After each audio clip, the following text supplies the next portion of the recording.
எல்லோருக்கும் வணக்கங்க. நான் பாரம்பரிய ஜோதிடர் பா. ரவிக்குமார். இப்போ நாம் பார்க்கக்கூடிய ஒரு தலைப்பு என்னன்னு பார்த்தீங்கன்னா, 2025 வரக்கூடிய ஆகஸ்ட் மாதத்துக்கு உண்டான மாத ராசி பலன்களை பற்றி தான் இந்த காணொலியில் பார்த்துட்ருக்குறேங்க. அப்போ இந்த ஆகஸ்ட் மாதத்தில் மகர ராசிக்காரங்களுக்கு இந்த ஆகஸ்ட் மாதம் என்னென்ன மாற்றங்களை கொடுக்க போகிறாரு.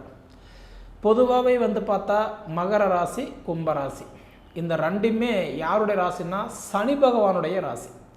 உங்கள் ராசிக்கு அதிபதி சனி பகவான் தான். கர்மக்காரகன்னு சொல்லுவாங்க.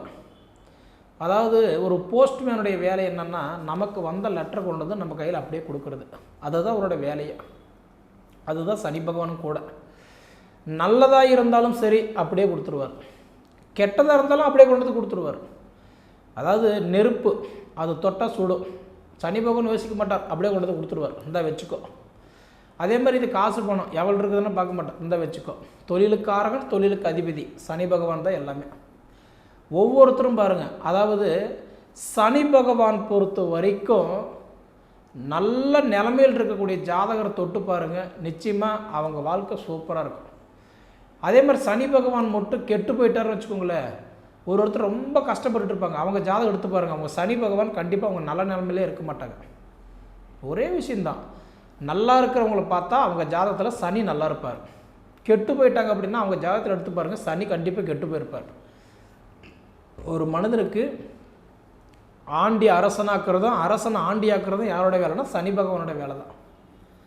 சனி பகவான் பொறுத்த வரைக்கும் எப்போ தெரியுங்களா, ஓப்பனாக சொல்லணும்னா குசலக்காரகன் மாதிரி.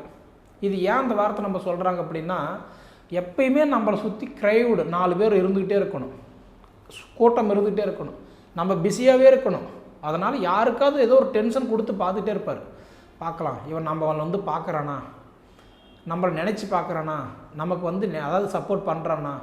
அதனால தான் ஒவ்வொருத்தருக்கும் சொல்கிறது, சனி பிடிச்சா எங்கே முதல்ல திருநள்ளாக இருப்போம், சனி பகவான் கும்பிடு. எல்லா கிரகத்துக்கும் பாருங்கள் ஒவ்வொரு பரிகாரம் தான் வச்சுருப்பாங்க.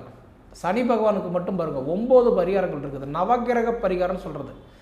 முடிஞ்ச வரைக்கும் பார்த்திங்கன்னா மகர ராசிக்காரன், கும்பராசிக்காரங்களுக்கெல்லாம் நம்ம ஏன் இந்த மாதிரி மீண்டும் மீண்டும் சொல்கிறோம் அப்படின்னா, சனி பகவான் பொறுத்த வரைக்கும் அவர் பிஸியாக இருக்கணும்னு நினைக்கிறவர் அவர் மட்டும்தான். எதையுமே மனசில் வச்சுக்க மாட்டார். ஸ்ட்ரெயிட் ஃபார்வர்டு கொடுக்குறது கண்டிப்பாக கொடுத்துட்டு போயிட்டே இருப்பார். அதனால தான் சனி பிடிச்சா நம்ம என்ன சொல்கிறோம், திருநள்ளாக இருப்பவங்க. 2வது பார்த்தா சனிக்கிழமை விரதம் பிடிங்க, எள்ளும் சோறு கலந்து காகத்துக்கு வச்சுட்டு சாப்பிடுங்க, எது செய்தாலும் காகத்துக்கு வச்சுட்டு சாப்பிடுங்க. அதே மாதிரி நவகிரகத்தை சுற்றுங்க. சனீஸ்வரன் கோவிலுக்கு கருப்பு, அதாவது எள்ளு வாங்கி கருப்பு துணியில் கட்டி எள் தீபம் பொறுத்துங்க. எண்ணெய் தண்ணியில் அரிசி ஊற வச்சு அடுத்துல கொடுத்துட்டு நீங்கள் சாப்பிடுங்க. இதெல்லாம் நம்ம ஏன் சொல்கிறோன்னா 9 பரிகள் அவங்க பார்த்தோன்னா ஏதோ ஒரு வகையில் அவங்க நினச்சிக்கிட்டே இருக்கணும். அப்படி நினைக்கிறவர் தான் இந்த சனி பகவான். அப்படியேப்பட்ட சனி பகவான் உங்களுக்கு எங்கே இருக்கிறாருன்னா சகாய சனியாக இருக்கிறார். சகாய சனின்னா என்னென்னா, இப்போ தான் உங்களுக்கு 7.5 சனி முடிஞ்சது. அதாவது மங்குச்சனி முதல் ரவுண்டாக இருந்தால் மங்குச்சனியில் பாத சனி இப்போ தான் முடிஞ்சது. அதாவது 2வது ரவுண்டாக இருந்தால் பொங்கு சனியில் பாத சனி முடிஞ்சது. 3வது ரவுண்டாக இருந்தால் மார்க சனியில் பாத சனி இப்போ தான் முடிஞ்சு இப்போ தான் மார்ச் 29 தான் சனி முடிஞ்சது. திருக்கணித முறைப்படி இதுலேயே நிறைய பேருக்கு நிறைய குழப்பம் இருக்குது. ஒன்றும் வாக்கிப்படி இப்போ சனி பயிற்சி ஆகலையாம்மா, 2026 தானே சொல்கிறாங்க அப்படின்லாம். உண்மைதான். அதாவது வலது கை ஒன்று, இடது கை ஒன்று. ஒரு மனிதனுக்கு 2 கை இருக்குது.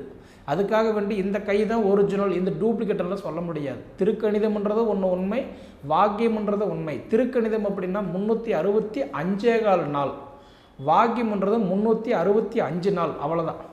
அதாவது இதுக்கு என்ன வித்தியாசம் பார்த்தா, 4 வருஷத்துக்கு 1 வருஷம் பார்த்திங்கன்னா லீஃப் வருஷம்னு சொல்லிட்டு, அதாவது பிப்ரவரி 29 வரும்.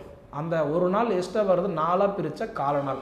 துல்லியமாக நீங்கள் பலனை தெரிஞ்சுக்கணுமா, திருக்கணிதம் தான். அந்த திருக்கணித முறைப்படி தான் இப்போ உங்களுக்கு பலன் சொல்லிகிட்ருக்குறோம். அந்த திருக்கணித முறைப்படி தான் மார்ச் 29 சனி பகவான் கும்பத்திலிருந்து மீன ராசிக்கு போய் இப்போ சகாய சனியாக நிற்கிறார். அதனால் பார்த்தா இந்த சகாய சனியை நிற்கும்போது இப்போ இந்த சனி பகவான் இப்போ இந்த ஜூலை 13 வக்ரம் ஆகிட்டார்.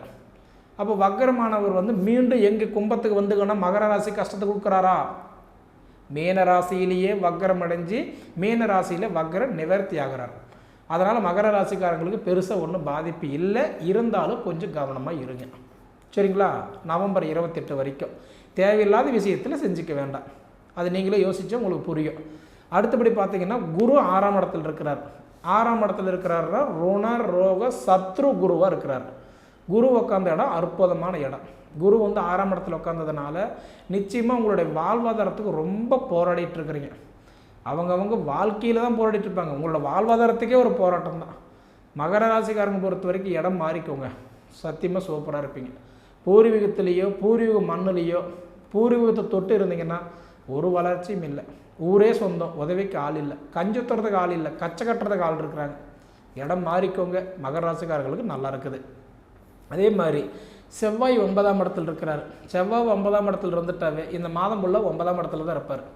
அப்படி இருக்கக்கூடிய செவ்வாய் பகவான் நிச்சயமாக உங்களுக்கு வந்து சொந்த பந்தத்தினால 4 காசு பணம் கிடைக்கதோ இல்லையோ அவங்களால 4 விஷயங்கள் வந்து கற்றுக்கிட்டு இருந்திருப்பீங்க. அவங்களால 4 விஷயங்கள் வந்து நீங்கள் புரிஞ்சுக்கிட்டு இருந்திருப்பீங்க. அதாவது நிறைய பாடங்களை கற்றுக்கிட்டு இருப்பீங்க நான் சொல்லுவேன். சரிங்களா? இன்னாருக்கு இவ்வளோ தான், இன்னார் இப்படி தான் அப்படின்னு நிறைய கேரக்டர்லாம் புரிஞ்சு தெரிஞ்சிட்டு இருப்பீங்க. இப்போ எல்லாம் தெரிஞ்சு கொஞ்சம் விலகி வந்திருக்கிறவங்களுக்கு பரவாயில்லைன்னு சொல்லுவேன். சொந்த பந்தத்தினால தான் பிரச்சனையே. கட்டு சொத்துக்குள்ளே எலி வச்சு காட்டினா கட்டு சோறு மிச்சமாகாது. உள்ளால் இல்லாத வெளியில் வரமாட்டாங்க. மேக்சிமம் மகர ராசிக்காரங்களுக்கு எல்லாமே வாழ்க்கையில் கெட்டு போயிருக்கிறாங்கன்னா 98% பேரை பாருங்கள் சொந்தத்தில் தான், சொந்தக்காரர் நம்பி தான். அதிலிருந்து வெளியில் வாங்க, கண்டிப்பாக நல்லா இருப்பீங்க 100%. அதாவது 9ல் செவ்வாய் இருக்கிறதுனால கண்டிப்பாக உங்களுக்கு சொந்த பந்தத்தினால உதவி இருக்குதோ, புது சொந்தம் புது உறவுகளால் புது அனுபவங்கள் உங்களுக்கு கிடைக்கும். சரிங்களா? இது போக பார்த்தீங்கன்னா உங்களுக்கு சுக்கிரன் 6ஆம் இடத்துல இருக்கிறாரு. சுக்கிரன் அப்படின்றது வந்து பார்த்தா குறிப்பாக ஒரு பெண் கிரகம். இப்போல்லாம் வண்டி வாகனம் வாங்கணும், மாற்றணும், புதுப்பிக்கணும் இதெல்லாம் நினைக்கலாம்னா இதுக்கு மேலே உங்களுக்கு நினைக்கிறது நடக்கும். ஏன்னா இதுக்கு முன்னாடி நீங்கள் யார்கிட்ட போய் கேட்டிருந்தாலும் 7 சனி நடக்குது, வண்டி வாங்காதீங்க, கார் வாங்காதீங்க, மாற்றாதீங்க, புதுப்பிக்காதீங்க, அது பண்ணாதீங்க, இது பண்ணாதீங்க, யாரோ கண்டிப்பாக சொல்லியிருப்பாங்க. ஏன்னா சனியில் 7 சனியில் பொறுத்த வரைக்கும் இது எல்லாமே நஷ்டத்தில் கொண்டு போய் விட்டுருவோம். செஞ்சுருந்தாலும் நஷ்டம் தான் பட்டிருப்பீங்க.